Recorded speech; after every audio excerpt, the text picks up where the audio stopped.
están? Bienvenidos, bienvenidas. Aquí estamos en otro episodio más de Todo Cultura, este momento donde nos despojamos un poco de la vorágine cotidiana de la actividad parlamentaria para centrarnos en todas las promociones culturales que desarrolla también este cuerpo legislativo y donde, bueno, en distintas acciones va acercándole a toda la ciudadanía muchas de las actividades que se promocionan y se desarrollan en cada uno de los territorios. Así que hoy, que está terminando, que ya terminó en definitiva la Feria del Libro, vamos a repasar algunas instancias de lo que dejó la participación del Congreso de la Nación en su stand en el Pabellón Ocre. Por eso vamos a hablar con el diputado Alejandro Cacase del radicalismo de San Luis, porque participó en uno de los livings en el marco de los 40 años de democracia. Pero como también en la Feria del Libro hay promoción cultural y musical, vamos a compartir esta jornada de hoy una entrevista con Laura Cotton, que ella participó de una actividad muy interesante para las infancias,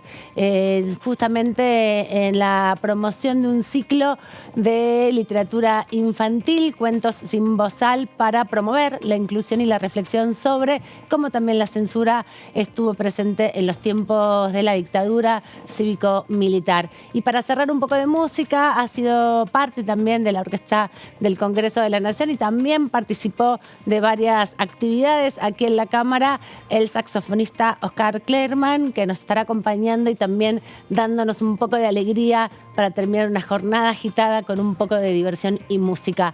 Todos los días arrancamos nuestro programa con una curiosidad del Congreso.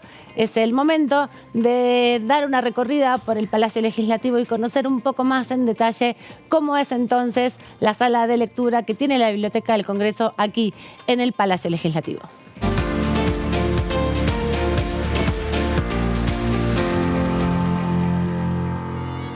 Mi nombre es Luis de Sordo, yo soy abogado y referencista aquí en el Salón Oficial de la Biblioteca del Congreso. Este es un salón hermoso, como verán, que alberga el Palacio del Congreso.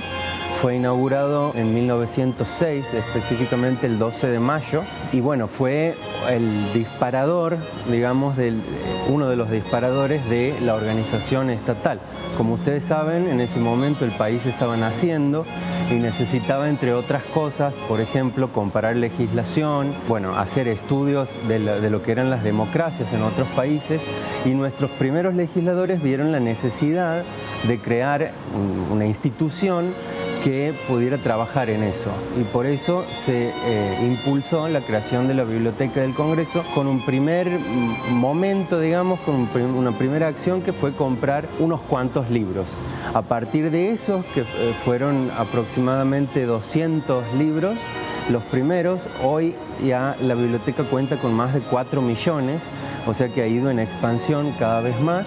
Y bueno, en este salón particularmente, que se le dice oficial porque está destinado a los legisladores y a todo lo que sea el plexo del poder legislativo, tanto nacional como provincial y municipal, en este salón ustedes van a poder ver más de 7.000 libros que están muy enfocados a lo que vendría a ser lo que necesita el legislador para su trabajo, ¿no? Va a haber muy poco de literatura, más bien mucho más de política, economía, derecho, historia. Además de todo esto de los libros y el contenido de este salón, lo más llamativo es su arquitectura.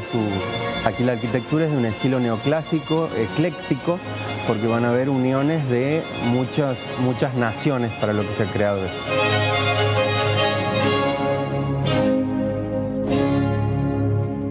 Si vienen por aquí a la Cámara de Diputados a las visitas guiadas que se hacen en el Palacio Legislativo, van a conocer este hermosísimo lugar. Es la sala de lectura que tiene la Biblioteca del Congreso aquí en el Palacio, y es un lugar con mucha mística y también con algunos fantasmas, dicen, que habitan esas zonas de la Cámara. ¿Cómo anda, diputado Cacase? Bienvenido, bien. ¿Cómo Alejandro. estás? Gracias por la invitación, un gusto para mí estar acá, y qué lindo que estuvieran mostrando la sala de lectura de la biblioteca. Realmente es una parte hermosa de nuestro Palacio Legislativo. Me contabas que lleva siempre que viene alguien. Siempre que viene alguien a visitar, le hago recorrer, por supuesto, conocer el recinto y todo, pero lo llevo a la sala de lectura también. Sí, es re lindo. Además de ahí eso. Se puede ir al balcón también, claro, al frente. Es verdad. Pero marca nuestra historia. Todo el acervo cultural que hay dentro de la biblioteca también en nuestras historias de revoluciones hay un disparo ahí que viene de una de las revoluciones fallidas. En ese momento fue cuando lo buscaron derrocar Irigoyen, creo que está por eso, así que da testimonio en esta historia también. Claro, y también hay parte del mobiliario que se fue reconstruyendo de los cambios que tuvo el Congreso y de los momentos históricos, y bueno, mucho también de los regalos que le dan también formalmente a la Cámara las visitas internacionales. También estuviste siendo parte de los livings que armó la Cámara de Diputados para debatir en la feria, ¿no? Primero creo que fue muy bueno que estuviera el stand del Congreso celebrando los 40 años de democracia, porque el Congreso es símbolo de nuestra democracia. En definitiva, cuando tenemos regímenes dictatoriales o cuando ha habido los gobiernos de facto, lo primero que hacen es disolver el Congreso, la Casa del Pueblo, donde se discuten todos los temas, donde están representadas todas las voces. Entonces celebrar el Congreso es celebrar la democracia, están unidos íntimamente. Entonces me pareció muy importante en estos 40 años de democracia esa presencia que tuviéramos ahí, y con un tema muy interesante también, que fue el del federalismo, que define nuestra forma de Estado, de gobierno, como marca el artículo 1 de nuestra Constitución, y con una consigna del federalismo como integración, que es como lo veía realmente Alberdi, como una herramienta para unificar a las provincias, para constituirnos como una sola nación. Exacto. Porque yo decía ahí en el panel, el federalismo es un término que tiene muchas acepciones y se entiende de manera distinta. Para algunos federalismo es autonomía, es decir, cada provincia con lo suyo, con sus recursos, con sus facultades, con su poder. Pero para Alberdi el federalismo era otra cosa. El federalismo era una técnica para integrar a las provincias en la nación. Claro. Y entonces federalismo es también solidaridad, federalismo es lograr equidad entre las distintas regiones. Federalismo es evitar que en una provincia inviertan 4 veces más en educación que en otra. Ir como generando mecanismos que ayuden a que todo el territorio salga. A que todos seamos iguales y que un argentino viva donde viva en el territorio nacional tenga las mismas oportunidades, las mismas posibilidades.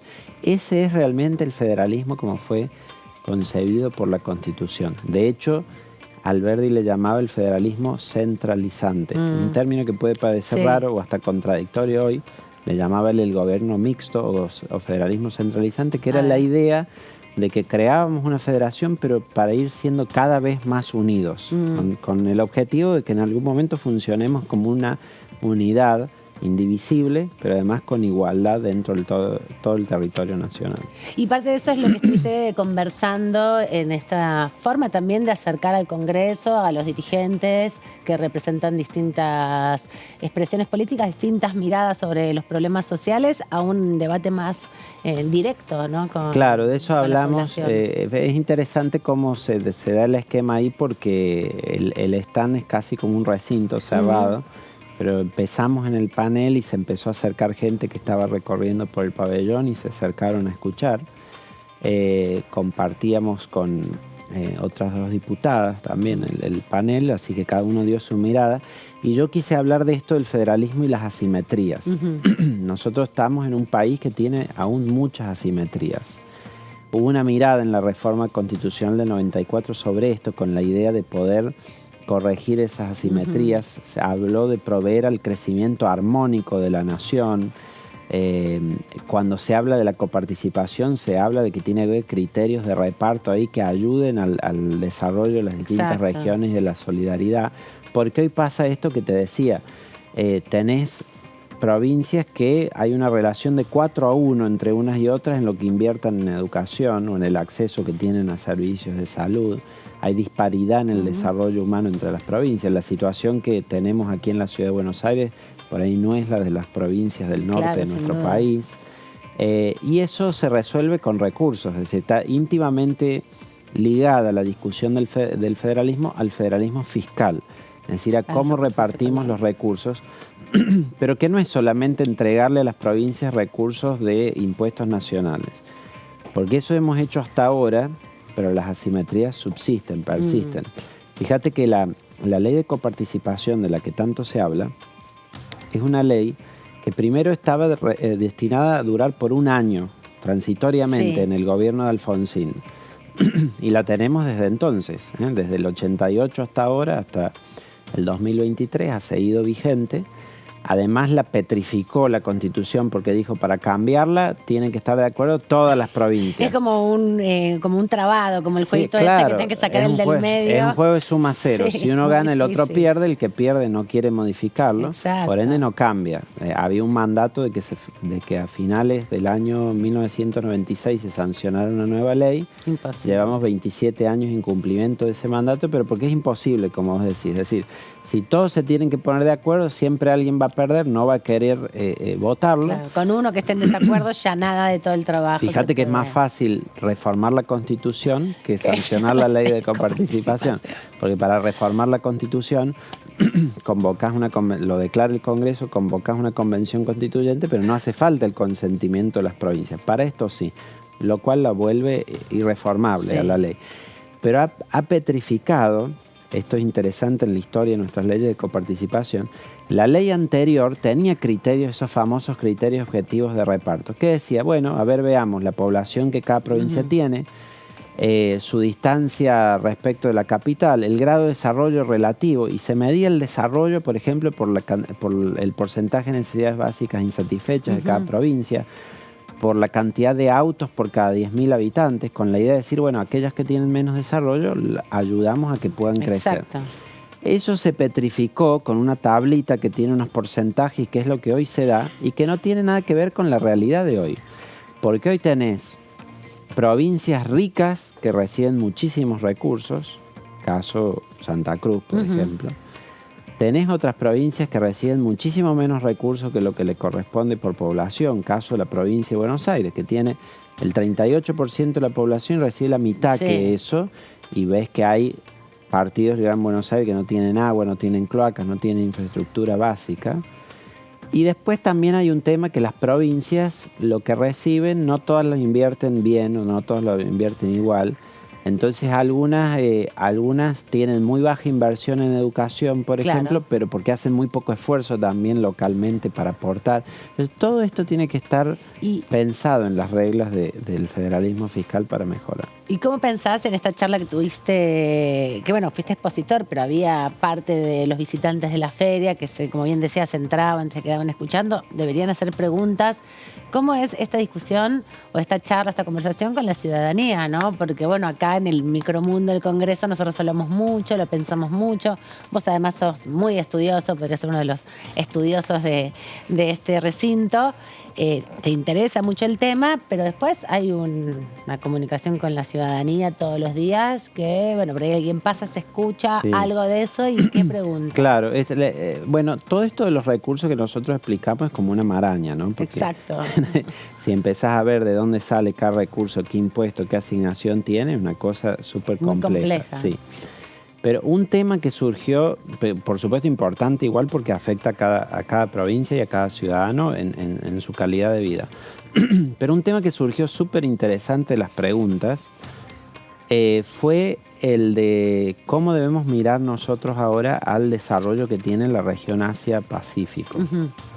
Y cómo esto impacta en el desarrollo de nuestro país. Porque Argentina fue un país que desde su nacimiento siempre miró mucho al Atlántico. Es decir, siempre de acá se miró a Europa. Claro, hacia Europa, la obsesión con Europa, cultural y política. Exactamente. Esa obsesión, como decís, con Europa, también desde lo comercial, así que todo se preparaba para poder comerciar con los países europeos. Y así es el desarrollo de los puertos del Atlántico y el puerto de Buenos Aires y también el puerto de Rosario. Siempre nuestra mirada ha estado ahí. Hoy tenemos un mundo que está creciendo por otro lado, que crece por la región que más crece es la de Asia-Pacífico, China, que incorpora 40 millones de personas a la clase media por año, es decir, como una Argentina entera que empieza a demandar energía y alimentos y empieza a comer carne. Y esto da una posibilidad de crecimiento para nuestro país enorme si nosotros nos integráramos más con el Pacífico. Esto surgió como tema interesante y por ahí es algo que hemos hablado con algunos legisladores del centro o del oeste del país pero es como que la mirada del gobierno federal no está puesta en eso Y acá. sí, porque por ahí la cercanía que estés justo en Buenos Aires mirando tan directamente a Europa. Claro, pero hace que te no lo doy un pueda ejemplo. ver. Nosotros en San Luis, la producción de San Luis, ponerla en el puerto de Valparaíso implica una quinta parte del costo Claro. nomás de ponerlo en los puertos del Atlántico de Buenos Aires. Entonces, si nosotros tuviéramos una integración por vía férrea buena, nosotros, por ejemplo, vamos por el paso Libertador San Martín, que es el que tiene Mendoza, el túnel Cristo Redentor, que es el paso más importante. Pero si hubiera ahí, que es un paso de autos, pero si hubiera ahí de nuevo establecida la vía férrea para poder ir hasta el puerto de Valparaíso, esto implicaría una enorme posibilidad de desarrollo para todas las economías regionales de Cuyo, ciertamente, y todas las del oeste. Y me gustó ver ahí que estábamos con mi colega que era del Frente de Todos, pero de Catamarca y de distintos partidos, y estábamos hablando de lo mismo. Y te quería preguntar respecto a tu relación con la Feria del Libro, porque bueno, vos sos de San Luis, igual, bueno, desde muy joven has explorado el mundo. Les recomiendo que vean la entrevista que le hizo nuestro colega Horacio Mbón el año pasado, donde contás un poco más tu mirada del mundo, pero también tu experiencia personal. ¿Cómo es tu relación con la Feria del Libro, con la literatura, con este evento cultural que implica estar Para mí ahí? la Feria del Libro es un evento extraordinario y creo que es parte de la oferta cultural extraordinaria que Buenos Aires ofrece y en la que no tiene nada que envidiarle a otros lugares en el mundo. Yo voy, hace muchos años que voy todos los años a la Feria del Libro, porque mi papá tenía librería. Tu papá el intendente de Mi San papá, Luis. que fue intendente de San Luis, él tenía librería en Ah. San Luis. Y entonces era como una visita anual la de ir a ver las novedades. Claro. Además, hoy tenés otros mecanismos de distribución. Por ejemplo, cuando nosotros teníamos librería, ninguna de estas librerías, digamos, de cadena que conocés estaba en San No, Luis. exacto. Hoy hay algunas, pero en ese momento no había ninguna. Era muy difícil que llegaran. Claro, entonces es como que uno hacía el viaje para buscar novedades que pudiera llevar a la provincia y decir estos son los títulos que están ahora para... Por supuesto también con mucho trabajo con todo lo que es escolar y los inicios de clase y los manuales y estas cosas, que siempre había mucha promoción de eso. Pero con lo cual yo todos los años venía. Y siempre, desde chico me gustó leer de filosofía política y también de economía y están estas editoriales como por ejemplo el Fondo de Cultura Económica que tienen te esos publica, manualotes increíbles, claro, que tiene- traducidos. exacto. O Paidós que te publican los de historia. Bueno, estas cosas las encontrás siempre ahí. Así que para mí siempre fue muy, muy interesante. Y ahora, por eso cuando me invitaron de arranque dije sí voy. Y además vi que había muchas promociones para poder comprar, con lo cual hizo que todos puedan acceder a libros con mucha facilidad. Qué lindo, es un muy lindo evento para mí. Bueno, me alegro que lo hayas podido disfrutar de las dos maneras, siendo uno de los expositores, hablando, conversando, ampliando también la cercanía del Congreso. Y estuvo la de biblioteca ciudadanía. del Congreso, Estuvo, sí. que la tenemos que llevar a San Luis porque me dijeron que han estado en casi todas las provincias y Bien. allá no.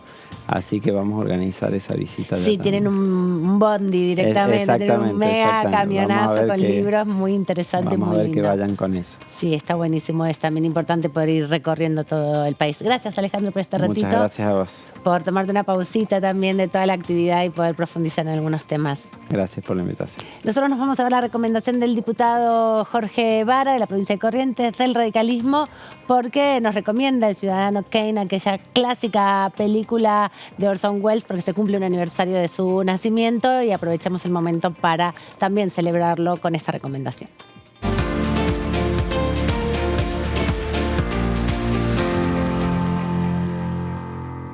En película extranjera, una que es de destacar y recomendable verla, y probablemente la mayoría de la gente no la haya visto, El Ciudadano, de Orson Welles. Orson Welles la dirige, actúa, la produce,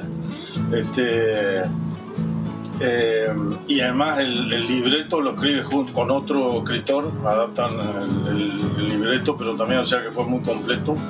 Y es una película muy, muy interesante. Fue considerada en su momento una de las mejores películas del mundo por lo innovadora que fue la película. En cuanto a introducir por el tema de música, cambios de cámara, cambios de ángulo.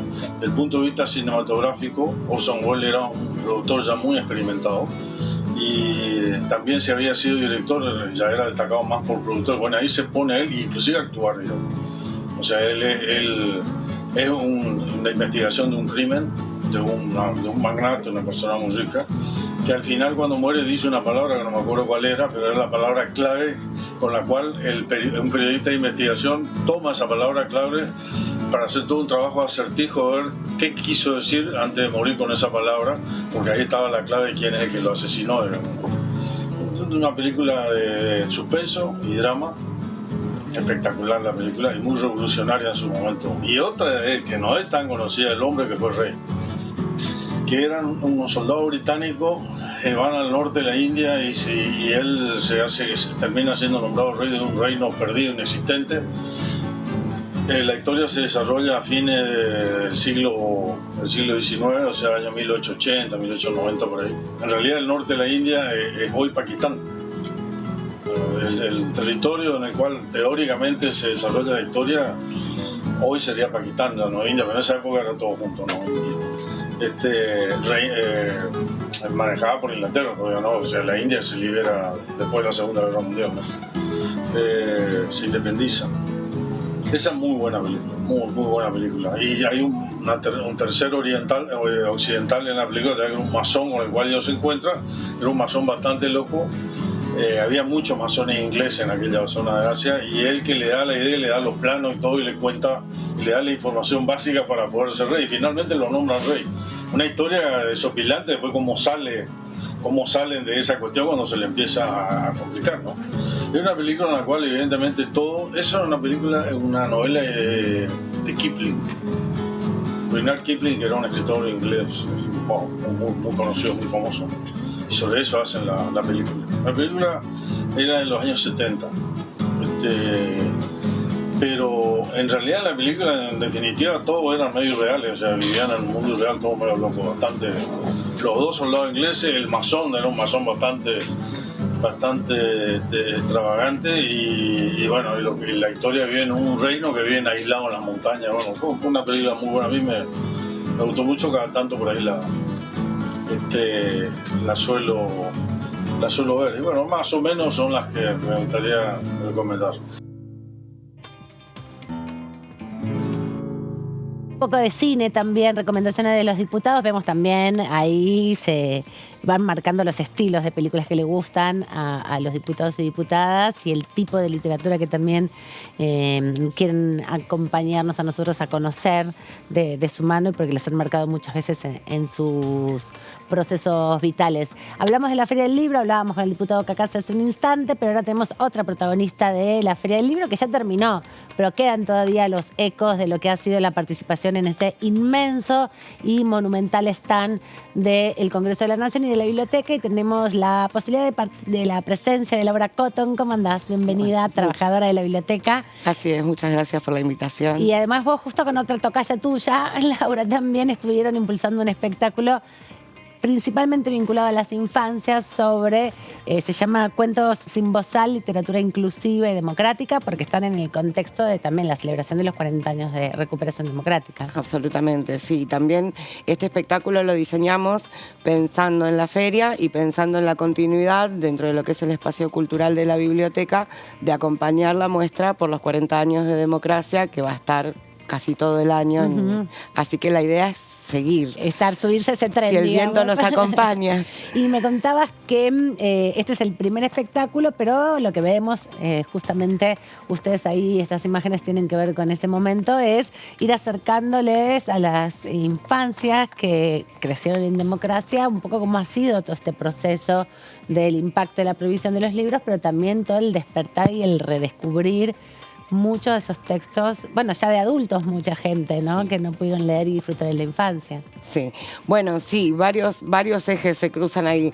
Primero, el tema de pensar la literatura infantil y juvenil fuera de un marco cronológico de edad, ¿no? Bien, como un estilo. Claro, tipo. tenemos un concepto, entendemos, el equipo que trabajamos en este espectáculo, de la literatura, claro, como una cuestión estética o de estilo, más que de contenido. Entonces, en ese sentido, queríamos hacer una mirada integral, o sea, como que se cruzaban varios ejes. Por un lado teníamos el eje histórico, que quisimos como hacer el paso de salir de la prohibición y entrar en la democracia y qué es lo que eso nos permite desde la literatura, que es nuestro campo. Y por otro lado también ver cómo, porque en realidad arrancamos un poquito antes, como que arrancamos en los 60, arrancamos hablando de los cuentos clásicos y de ver de qué manera también los cuentos construyen realidad, reflejan esa realidad. Hablamos un poco de, por ejemplo, como eje el rol de la mujer, qué pasaba con las princesas, Caperucita. Hacemos un gancho ahí con Caperucita, con otra versión de Caperucita, desde la perspectiva de hoy. Y entonces también cuando entramos en democracia, decir, bueno, la literatura en este caso sirvió tanto para explicar lo que pasó en aquellos años tan tremendos, como para abrirnos a nuevas realidades. Qué sé yo, Yo soy la reina, es en un contexto de escuela, Martín quiere ser la reina. Entonces, bueno, ¿qué pasa? Y está bueno eso. Y ustedes vienen trabajando, me contabas, en pandemia hicieron una serie de espectáculos que tienen que ver con acercar la literatura también a las infancias. Con la virtualidad tuvieron la posibilidad de trabajar sobre El Principito, un clasicón de la literatura universal y que está súper enfocada también para una etapa del desarrollo de las infancias. Y de ahí tiraron un hilito que las trajo hasta acá, digamos. Entonces, ¿es el recorrido que vienen haciendo? Sí, empezamos con los cuentos. Yo estoy con los cuentos desde el Bibliomóvil en el 2004, así que fue como un largo recorrido. Viste que Cacá se quiere llevarlo a San Luis. Sí, falta San Luis y Córdoba, así bien, que yo me prendo anotado en ese viaje. Empezamos por allá, después, bueno, fuimos pasando del formato taller al formato espectáculo, que es absolutamente otra cosa, también demanda otra cosa de nuestros cuerpos. Y bueno, cuando nos agarró la pandemia, lo que pasó es que hasta ahí yo trabajaba bastante individualmente y a raíz de esto de tener que generar toda la maquinaria de cultura de la biblioteca se puso en marcha en función de generar contenidos que pudieran acompañar esos procesos sociales tan duros que veníamos pasando.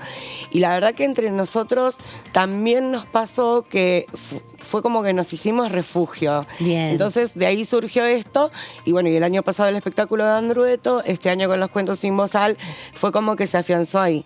Y con El Principito lo mismo que con los cuentos sin bozal, digamos, arrancamos diciendo, bueno, hablemos del Principito porque está en nuestra colección de libros de la biblioteca en Puebla del Pez, tiene una colección publicada, que el primero fue El Principito y es el más descargado, había salido un artículo, fue el más leído, entonces dijimos, bueno, vamos a ver qué pasa con esto.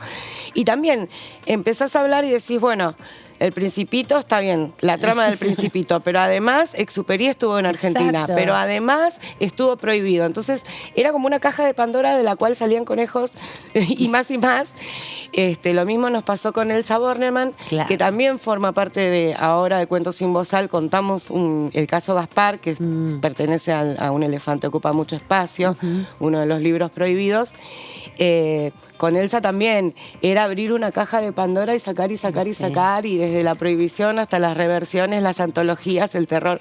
Siempre nos pasa eso con la literatura infantil. ¿Y cómo es el contacto con las infancias? Porque, bueno, mucho se dice, mucha perspectiva que dice, bueno, hay que estimular a los niños para que lean, el contacto con el libro. Si en tu casa no hay bibliotecas, es muy difícil que los niños, las niñas se entusiasmen. Pero ustedes lo que hacen es justamente repensar ese vínculo de alguna manera y ofrecer otro acercamiento a la literatura. Totalmente. A mí me parece que hay dos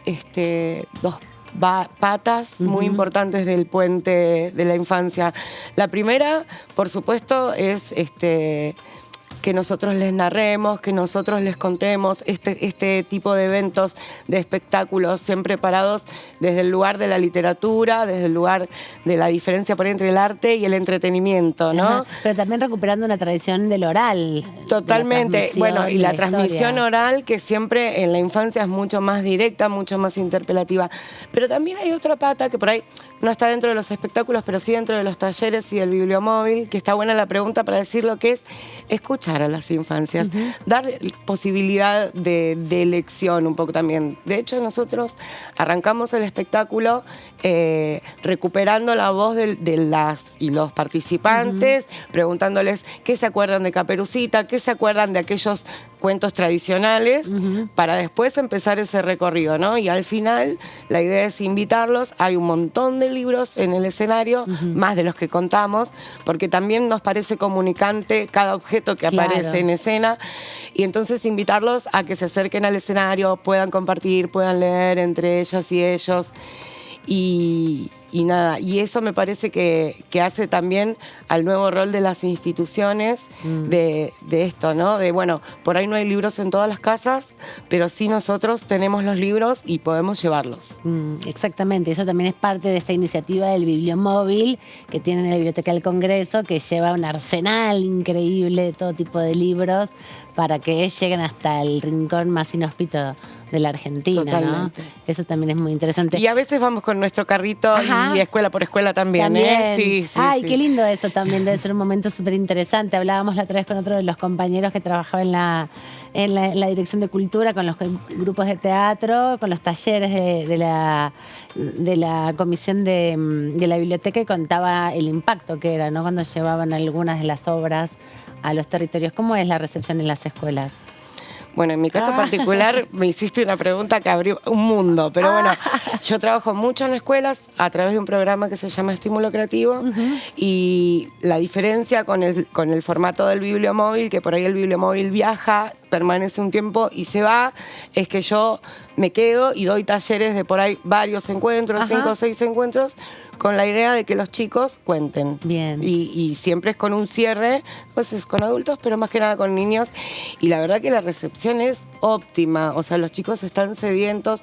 Por eso, un poco, viste, como que en la pregunta anterior me fui como para ese lado de la escucha, porque realmente los chicos están sedientos, yo siento, y las chicas, de ser escuchados, y de ser escuchados de una manera no evaluativa. ¿No? De ser escuchados verdaderamente. Claro, desprejuiciados. Claro, entonces darte un montón de opciones y que elijas sin más, y que leas sin más. Y bueno, eso está. Y bueno, sos vos, Laura Brugnoni. Cotton, y Laura Brugnoni, que es tu compañera.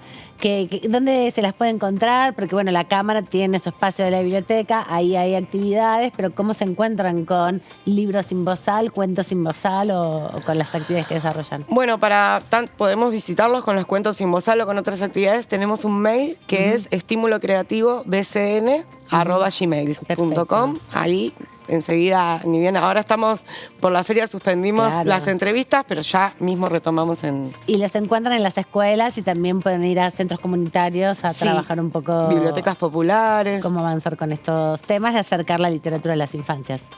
Esa es la idea. Bueno, muchas gracias por el trabajo primero que hacen, por esa movida que se mandaron ahí en la Feria del Libro, y bueno, seguir trabajando para acercar literatura a las infancias. Bueno, muchas gracias por este espacio, porque para nosotros está buenísimo. Vas a volverme a contarte, porque vamos a hablar de los susurradores, que es una experiencia hermosa también para acercar la literatura. Te traeremos poemas. Bien, me alegro mucho. Gracias, Laura. Muchas gracias a vos. Nos vamos rápido a la pausa, que tenemos música después, un concierto en vivo aquí en Todo Cultura. No se vayan, que tenemos todavía mucho más.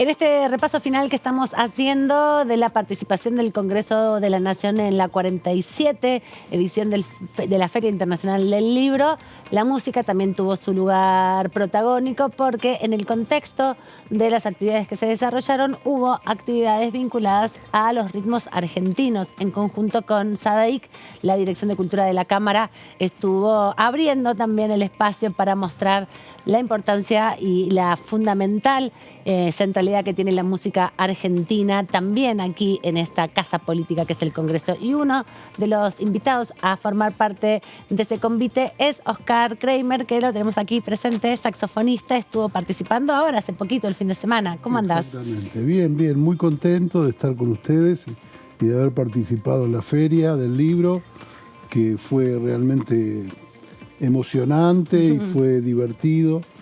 La gente la pasó bien, cantó, bailó y representando a mi sociedad argentina de autores y compositores, a quien amo y estoy feliz de que me hayan elegido como para compartir con el Congreso y el Senado en esta oportunidad con ustedes. Está bueno porque, bueno, en general siempre se cree que solamente hay un espacio acá para los debates políticos, que son fundamentales sin duda, pero también es una caja de resonancia el Congreso.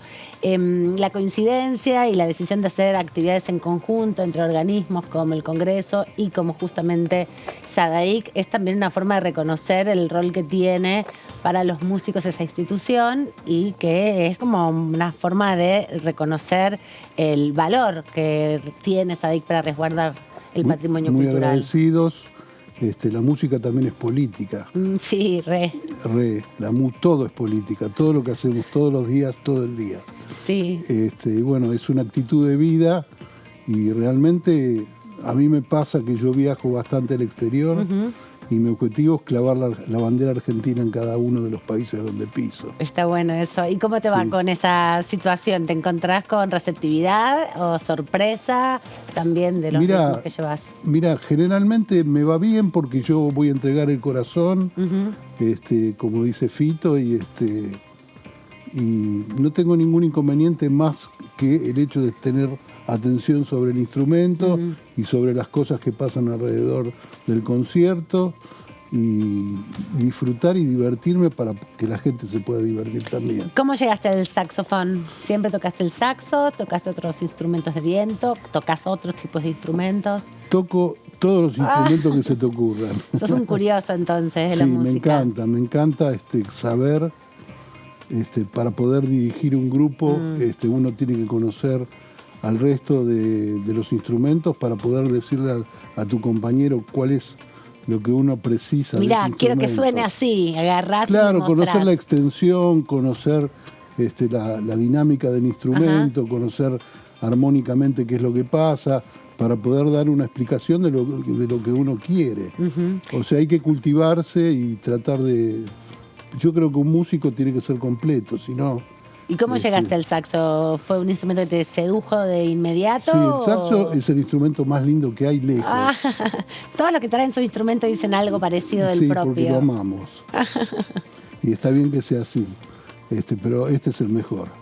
El saxo es un instrumento que me permite expresarme, que me permite cantar, cosa que yo no hago bien en forma natural. Claro. Pero el saxo me permitió vivir de la música, cosa que en nuestro país es bastante complicado, pero... ¿Y cómo fue que te lo encontraste el saxo? ¿Cuándo fue la primera vez que tocaste un saxo? Me llamó la atención desde muy chiquito. Ajá.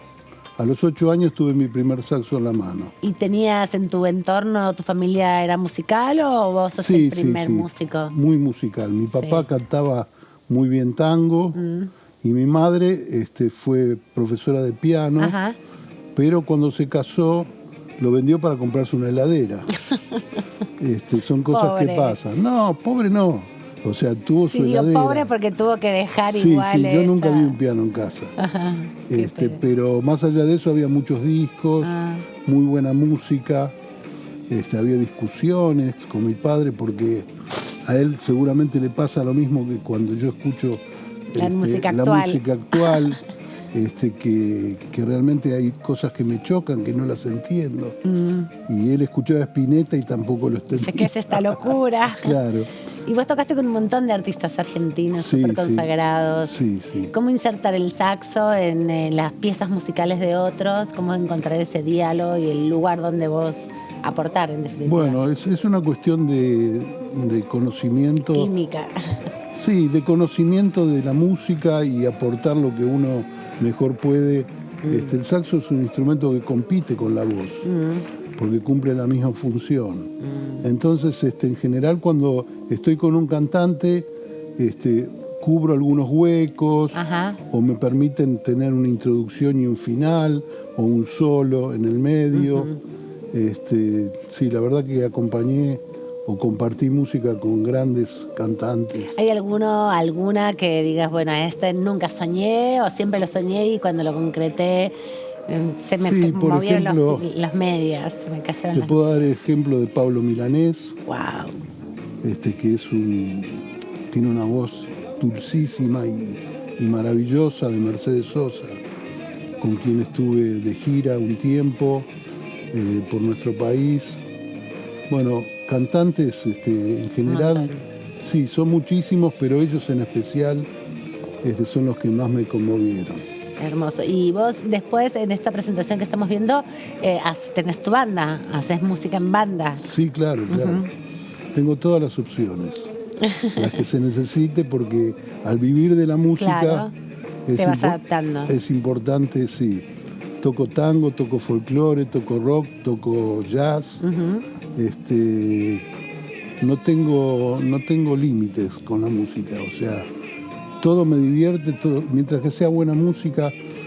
Ayer estuve hablando con Antonio Tarragorros, él me va a apoyar para hacer un disco de chamamé. Qué lindo Sí, el saxo hermoso. con el chamamé, me parece Sí, una combinación sí, sí. súper interesante. Yo hace 40 años que soy amigo de Antonio y tocábamos en boliches. Mira, Muy amigo mío y una persona que es como un hermano mayor.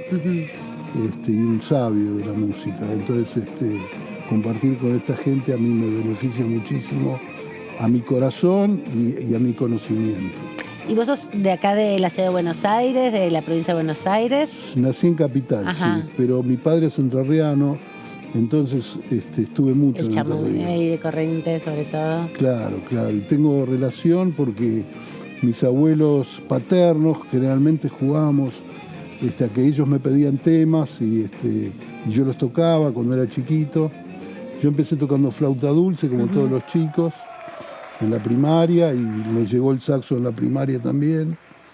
Y así empezó mi vida musical, lo escuché al Gato Barbieri, dije, papi, mami, quiero esto. Esto es lo mío. Sí, y a partir de ese momento empecé, y a los 15 años empecé a ganar dinero con la Bien. música, en fiestas, en lo que sea, Sí.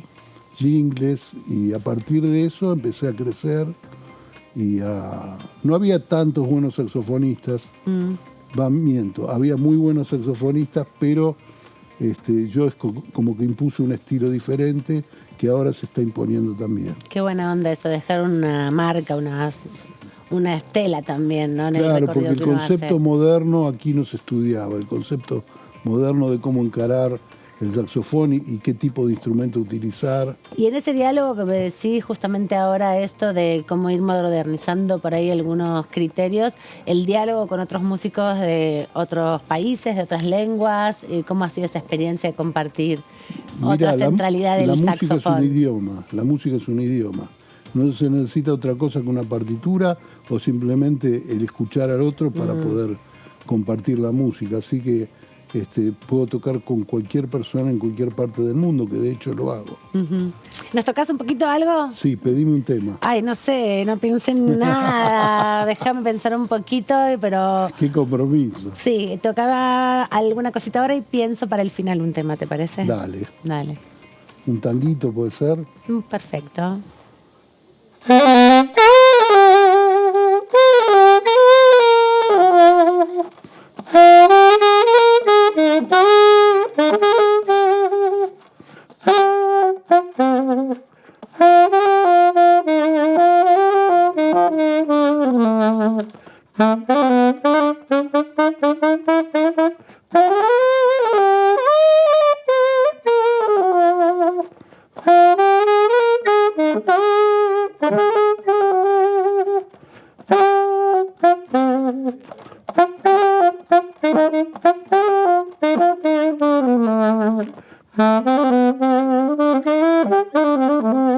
¿Sigo? Sí, obvio.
Espectacular, espectacular. Yo no lo saqué, pero mis compañeros sí. Mi productora Milena me dice que es Los Mareados. Exactamente, Bien. bien, Milena, muy ¿Viste? bien. Los Tiene Mareados buena vida. es un tema que se me ocurrió en una producción de una película, Ajá. hacerla cantar a Mercedes Sosa con Goyeneche. Antes de que ella grabe los discos de duetos, este fue uno de los primeros duetos Le diste la idea. Sí, en realidad sí, y el productor de ella Cachó al vuelo. como pasa siempre. Sí. ¿Y qué estilo de música, qué ritmo de música es más difícil tocar en el saxo? ¿El tango es más fácil que otros? ¿Hay otros ritmos No, más es esquivos? todo por igual, todo por igual. Todo por igual, tenés que tener técnica, se tiene que entender un poco lo que tocas. Ajá. El saxo es para jugar entre las notas, ir y bajar. Se notó que era tango. Sí, se notó Se notó. que era tango. Yo no saqué cuál era porque tampoco tengo tanta cultura tanguera, pero Mili lo No, tiene. todo bien, todo bien. Yo te iba a pedir una para el final, antes que quiero que nos cuentes igual algunas cosas más, pero pensé en Dos Gardeñas, pensé en el romanticismo cubano de Pablo Milanés también y me vino ese bolero. Me la vas a tener que cantar un poquito porque Ay, soy no me la pésima acuerdo. con Dos Gardeñas. No me la sé. No la conozco. No, Pero- ¿cómo que no la sabes? No la conozco. Bueno, podemos La- negociar la- otras. Sí, vamos a tener que. Y sí, vamos a tener que negociar. Por ahí si me la cantás un poquito. Es que yo soy como vos, soy pésima para cantar y por ahí si la toco en el saxo la saco. Y ¿Quién bueno, te te dice? presto el sax. Podría ser. No, todo ¿Vos bien. llegaste, cómo llegaste a esta actividad? A través de SADAIC y el congreso que hicieron esta convocatoria, pero también hicieron una suerte de taller o fue solo una presentación. No, yo trabajo mucho para SADAIC porque lo que yo hago es muy participativo para la gente, y hacemos teatros y en general pienso mucho en poder compartir la música desde el entretenimiento. Y bueno, me gusta mucho encarar los recitales así, no tocar música difícil para músicos, sino que... Está bien, bien este, popular. No sé si bien popular, pero me sale de esta manera y prefiero hacerlo así. Armo bandas, estoy armando una banda de blues, estoy armando una big band de jazz también, pero son todas cosas que no es con un fin enteramente comercial. Me gustaría que sea comercial. Pero es más recreativo. Claro, de divertimento, y la propuesta siempre es divertirme yo para que los que se copan se diviertan también conmigo. Esa es la idea. Bueno, Oscar, muchas gracias por este rato Por aquí. favor. No me vas a poder tocar Dos Gardeñas, entonces Pero un poquitito, cántame pensemos un en poquitito. alguna más de Mercedes Sosa, una clásica, Dale. bueno, o la de Fito, si querés, la de Vengo a ofrecer mi corazón, alguna de esas.